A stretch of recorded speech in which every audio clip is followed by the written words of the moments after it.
Shalom, meus amigos, uma boa noite a todos vocês. Nesse que foi um dia chuvoso, na cidade santa de Jerusalém, eu me encontro aqui no marco que indica o início do quarteirão. Na verdade é bem mais do que um quarteirão, o espaço ocupado pelo Yad Vashem, Museu do Holocausto. Eu não preciso explicar a razão pela qual eu vim até aqui no dia de hoje. Ontem, ao pôr do sol, o povo judeu começou a celebrar a data, no qual nós recordamos, não por escolha das Nações Unidas, mas por escolha do povo judeu, a data em que nós lembramos da morte de 6 milhões de judeus no Holocausto, Yom HaShoah. E no dia de ontem, como acontece todos os anos, teve lugar uma imensa cerimônia aqui no Yad Vashem, no Museu do Holocausto aqui de Jerusalém, no qual são convidados líderes políticos, chefes de Estado, todos aqueles que entendem o significado, a importância e a necessidade de manter viva a memória dos eventos que tiveram lugar durante o Holocausto. Essa celebração, ela ocorreu durante o dia de hoje. Nós tivemos às 10 horas da manhã o toque da sirene, onde toda Israel parou para lembrar dessa data. E, evidentemente, nós seguimos durante o dia refletindo, como fazemos todos os anos, sobre os eventos que tiveram lugar durante a Segunda Guerra Mundial, mas, sobretudo, das conexões que esses eventos históricos têm com esse tempo que nós vivemos agora. Como vocês sabem, o Pérolas da Sabedoria Judaica não é um canal de história, nem mesmo da história do povo judeu. Aqui nós estudamos Torá. Para falar do assassinato de 6 milhões de judeus, eu quero começar citando, evidentemente, a única fonte de sabedoria verdadeira que existe no mundo, que é a Torá Kedushá. E lá está escrito em Vaikra 18:3, algo como a prática da terra do Egito em que você habitou, você não fará. O que a Kadosh Baruch Hu está dizendo ao nosso povo? Que mensagem é essa para aquela geração, a geração do deserto, e para todas as gerações do povo judeu? Nós não devemos, em hipótese alguma, nos assimilarmos a uma cultura não judia. Não importa se nós nos encontramos no Egito como escravos ou numa outra cultura anfitriã que nos recebe com tapete vermelho. Nós jamais devemos imitar os elementos culturais, sejam eles quais forem, de uma cultura que não tenha a sua raiz na Torá. E é evidente que você do outro lado da câmera deve estar se perguntando, mas qual é a conexão disso com o Holocausto? Tenha um pouco de paciência, porque eu ainda vou contar 2 histórias até nós chegarmos nessa compreensão ampliada do que teve lugar no mundo durante a Segunda Guerra Mundial e do que está tendo lugar no mundo agora mesmo. E a primeira dessas histórias começa com o Hassid tomando a decisão de enviar os seus filhos para fazer um curso universitário, para frequentar o campus de uma universidade na Rússia. Naturalmente, como todo Hassid, ele foi consultar o seu Rebbe. E o Rebbe, obviamente, ficou bastante preocupado e o repreendeu por arriscar o bem-estar espiritual dos seus filhos, ao tomar essa decisão de enviá-los à universidade. No entanto, o Hassid era teimoso, e ele, evidentemente, por essa mesma razão, decidiu recusar o conselho do seu Rebbe, que foi, evidentemente, um grande erro. Mas, ao invés disso, ele permaneceu firme na sua convicção de que, enviando seus filhos para uma formação universitária, que essa seria uma experiência que seus filhos ganhariam muito.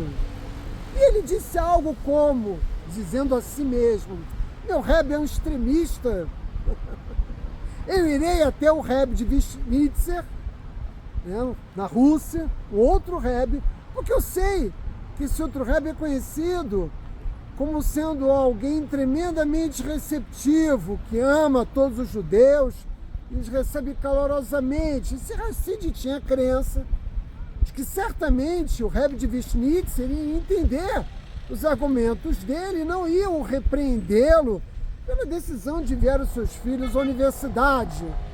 E assim fez o Hassid. Ele viajou até a cidade de Vishnytsia e lá foi recebido, como ele já esperava, calorosamente pelo Rebbe. E o Rebbe o convidou para sua casa, mas sobretudo para um passeio noturno, onde o Rebbe teve a oportunidade de conversar com aquele Hassid. E durante esse passeio, eles passaram por um pomar que tinha inúmeras árvores frutíferas, e o Rebbe se virou e disse a ele: olha, essas árvores frutíferas, todo esse pomar, me lembra algo muito importante. Quando eu era apenas uma criança pequena, estudava no Heder, que é o equivalente a uma educação infantil numa escola religiosa, meu professor me levou para um passeio junto com os meus colegas de turma, ainda era o período inicial da primavera, me levou para conhecer, assim como esse lugar, um pomar de árvores frutíferas que apenas começavam a florescer, uma vez que era apenas o início da primavera. E quando os alunos se encontravam cercados por esse ambiente natural, o professor explicou as características de cada árvore e os ensinou sobre os frutos que nasciam em cada uma dessas árvores e também as flores que cada uma delas ofereciam, né, à humanidade. Algumas crianças que não tinham muito contato com a natureza ficaram tanto céticas com as palavras do professor. Essa árvore, lembre-se, início da primavera, vai oferecer frutos saborosos, lindas flores?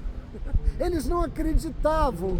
No entanto, o professor explicou aos alunos que ele sabia dessa verdade, porque ele já havia vivenciado a experiência de ver essas mesmas árvores florescerem inúmeras vezes.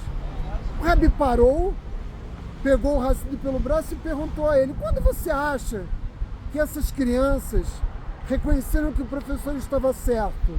E o Rebbe respondeu prontamente, antes mesmo que o Hassid tivesse tempo de pensar.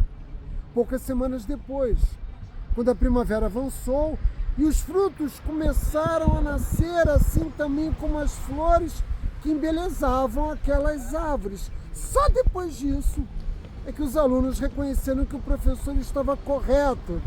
O Rebbe se virou mais uma vez para aquele Hassid e disse a ele: eu espero que você tenha entendido a mensagem que eu quis transmitir a você.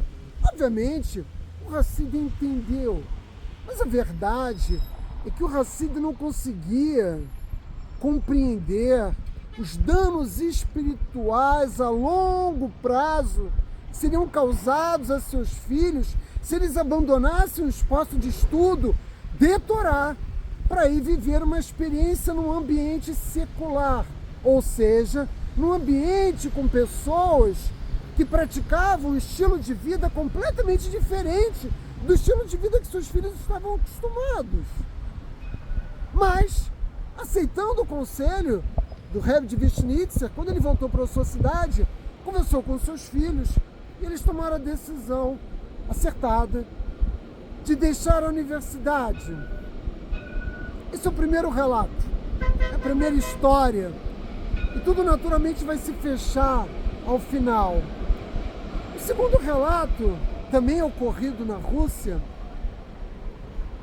decorre das experiências do Masguir de Mir.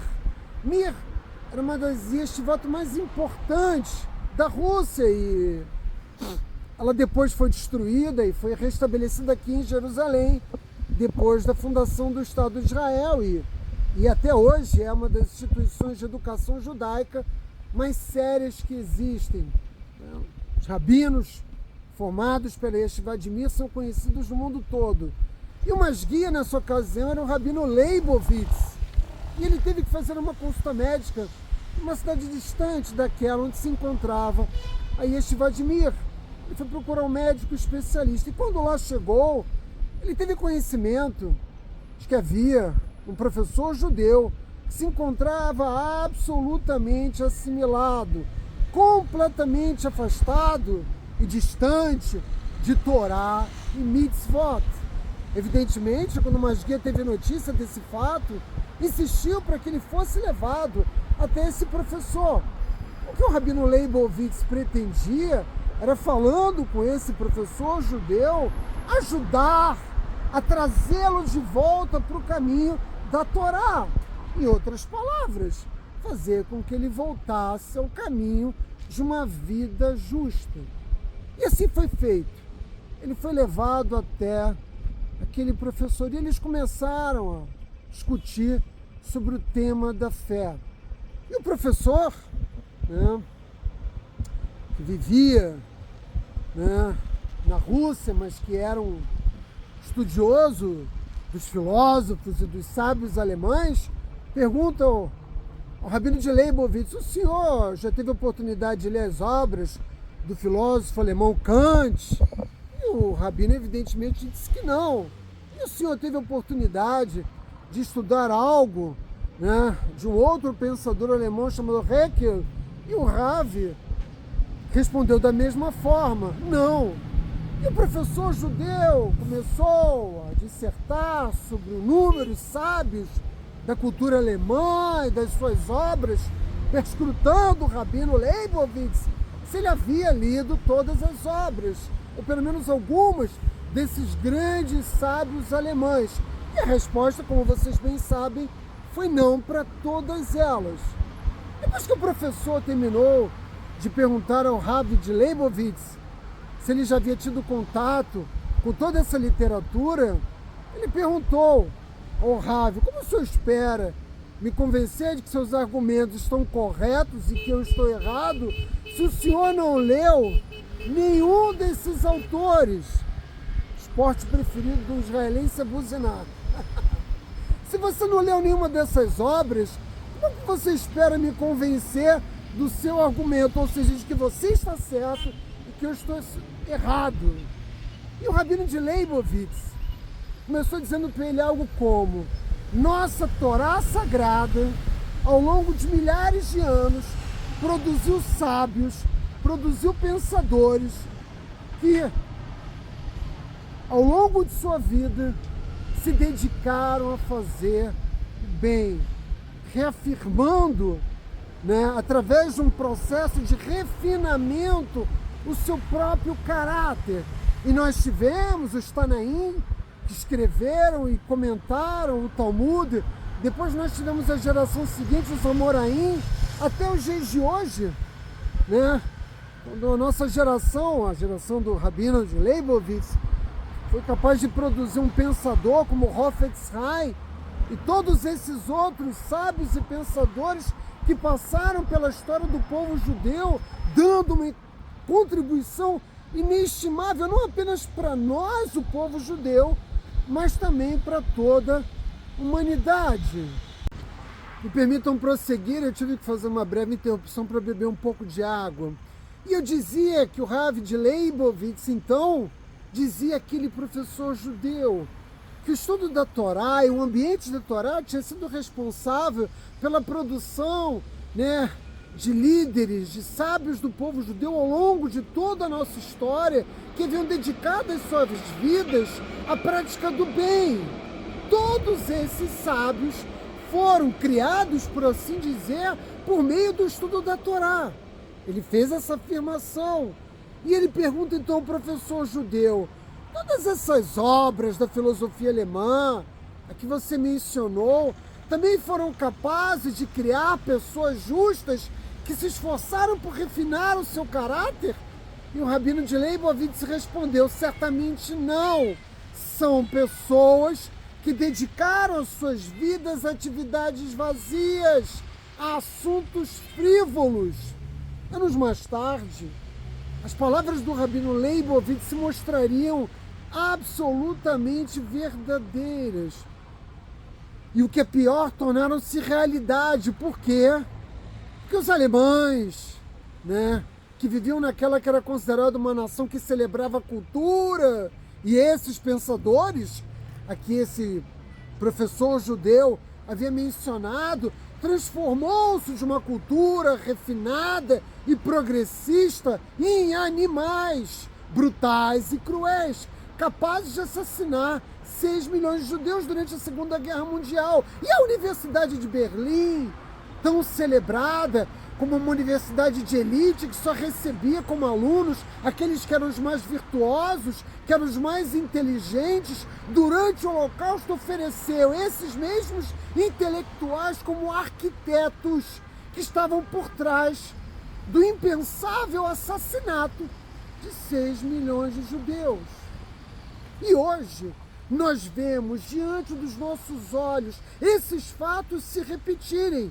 Mas antes se repetirem aonde? Nos campos universitários norte-americanos, que curiosamente também são instituições consideradas como instituições de elite, como é o caso de Harvard, ou UCLA, ou Berkeley, ou qualquer uma dessas outras instituições universitárias que também selecionam apenas os alunos mais virtuosos, os mais inteligentes e se transformaram em centros de ódio que não condenam o terrorismo, que não condenam o assassinato contra o povo judeu, mas ao contrário buscam proteger os direitos desses terroristas, desses assassinos. E como se isso não bastasse, as administrações dessas instituições se mantêm em permanente silêncio, como se nada disso importasse. Ou seja, para que professores, funcionários, estudantes possam marchar livremente nesses campos universitários promovendo o terrorismo. Esse é o resultado direto das heresias ensinadas nas múltiplas disciplinas dos cursos dessas universidades. E você vai perguntar, mas Átila, de que heresia você se refere? Vejam, meus amigos, os nossos jovens não estão sendo ensinados que esse mundo em que nós vivemos, esse mundo maravilhoso, esse mundo belo foi criado por um poder supremo. Essa verdade inefável não é ensinada mais às novas gerações. Mas ao contrário, o que é ensinado nas múltiplas disciplinas, nos cursos superiores dessas instituições, é que em vez disso, o mundo foi criado ao acaso, por mudanças que serviram como base de uma pretensa evolução do mundo físico e das suas espécies, ou o que é pior, se procura justificar a própria existência e evolução da espécie humana, tendo por base uma espécie primitiva de primata. Isso é o que é ensinado nessas instituições.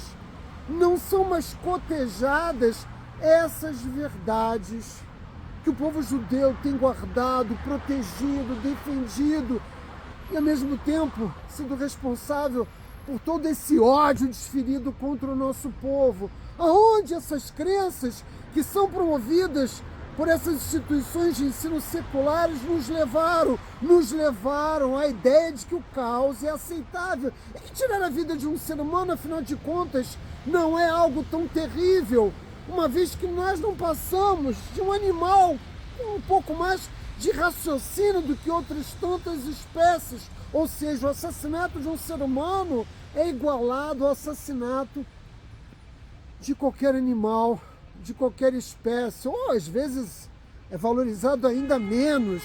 Em alguns casos, essas outras espécies são ainda mais valorizadas do que a espécie humana.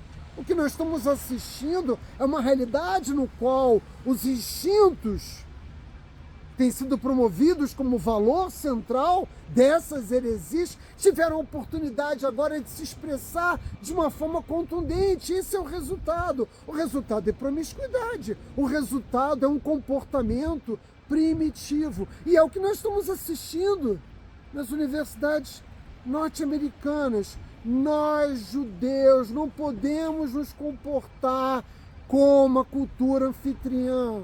Os judeus norte-americanos não devem mais enviar os seus filhos às universidades. O nosso povo deve abraçar a Torá como a fonte de sua sabedoria. Essa é a cultura que nos foi oferecida pelo Criador dos mundos. Nem a cultura cananita do passado, nem a cultura egípcia do passado, nem a cultura norte-americana dos dias de hoje, e nem mesmo o conhecimento ministrado pelas universidades israelenses. Nosso povo deve se nutrir da sabedoria que tem como fonte o poder divino. Nós deixamos de ser escravos no Egito para isso. E nós temos os estatutos de Hashem e não precisamos recorrer à fonte de sabedoria, né, dessas outras nações, mas ao contrário, devemos rejeitá-las porque nós sabemos o que elas produzem, sobretudo promiscuidade. Está aí no Brasil, show da Madonna, sei lá quantos milhões de pessoas foram assistir, um verdadeiro espetáculo de promiscuidade patrocinada com dinheiro público. Que benefício isso trouxe à sociedade brasileira e é normalizada como um padrão cultural que deve ser seguido. Nós cumprimos as ordenações de Hashem que estão contidas na Torá, não o conhecimento secular. O nosso povo não pode mergulhar a fundo, né, nesse abismo intelectual que é produzido e reproduzido todos os dias pelas nações do mundo. Nós vivemos por esses estatutos, nós vivemos por essas ordenações que estão contidas na Torá e nós esperamos, pelo nosso compromisso, nós esperamos, pelo mérito de seguirmos esses estatutos, sermos abençoados com uma vida feliz, com uma vida de abundância. Por quê? Porque o Criador nos prometeu tal coisa.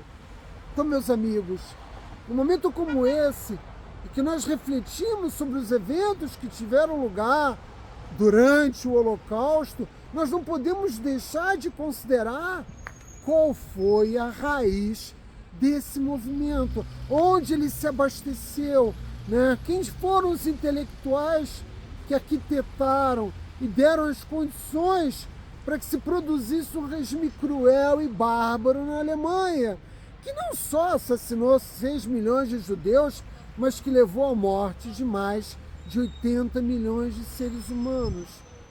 A realidade que nós estamos vivendo agora é uma realidade que nos oferece a possibilidade de vermos, eu insisto mais uma vez, diante dos nossos olhos, a repetição desses acontecimentos. E nós devemos assumir o controle desses fatos, nós devemos assumir o controle das nossas vidas, da nossa história, para não permitirmos, né, que o nosso povo, mais uma vez, como aconteceu com grande parte dos judeus da Alemanha, se assimilasse nessa cultura anfitriã, que a princípio estendeu um tapete vermelho para nós, mas que depois nos empurrou para as câmaras de gás, meus amigos. Boa noite a todos.